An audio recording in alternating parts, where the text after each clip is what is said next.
Kumain na. Kumain dali. Oo.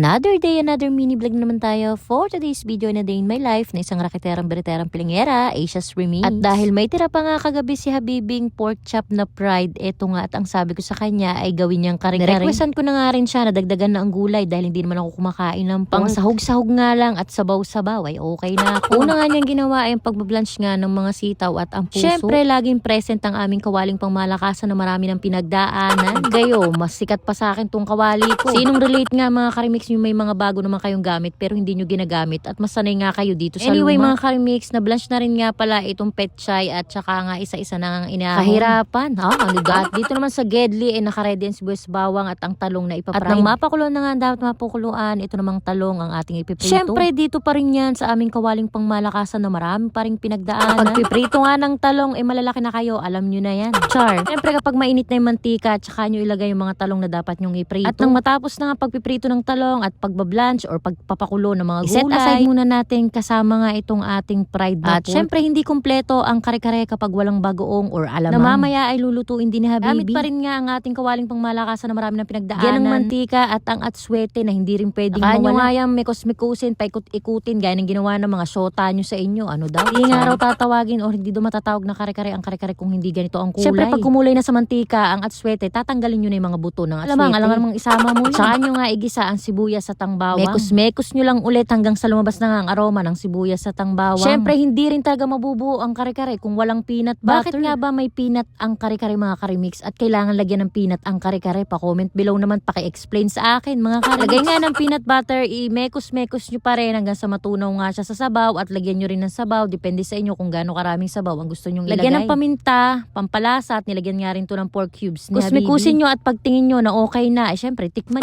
nyo rin kung tama na ba ang lasa o swak na sa panlasa nyo or may kailangan pang idagdag. Syempre nandito ako hindi lang taga-video, taga-tikim din. Shout out dito kay Habibi na talaga namang allergy sa camera kunwari. At nang mag-swak na nga sa panglasa ko, okay na nga ito, okay na to. Halo na nga rin ni Habibi itong fried pork niya para daw nga manuot ang lasa ng sabaw or ng peanut butter sa pork. At syempre it's plating time. Eh pag ganun din presenting nga mga karimix ang aming vegetable kare-kare na may kaunting pork. O diba, kaysa umorder kami, napakinabangan pa rin namin yung bahaw naming pork fried nga kagabi. Kung o-order ka nga sa labas ng ganito ay hindi lang 500 plus ang isang order nito. At syempre tulad nga ng sabi ko, hindi makukumpleto ang kare-kare ng walang bagoong or ng alamang. Kaya naman sa kaparehong kawali na aming kawaling pangmalakasan na marami na pinagdaanan. At isa ulit nga na sibuyas bawang kamatis at halu-haluin or mekos-mekusin nyo lang to hanggang maging okay na ang kamatis at lumabas ng aroma ng sibuyas sa tambawang. Muntikan pa nga makalimutan ni Habibi ang kanyang paboritong sili na hindi pwedeng mawala sa kanyang mga niluluto or kanyang lutuin. At na maging okay na nga, nilagay na nga itong alamang at mekos-mekusin nyo nga hanggang sa maging okay na at luto na nga ang alamang at maging ready na. Ano daw, ang daming sinabi. O diba, solve na naman nga ang aming tanghalian. At maya-maya pa nga, lafangan time na mga karimix. Kakain tayo.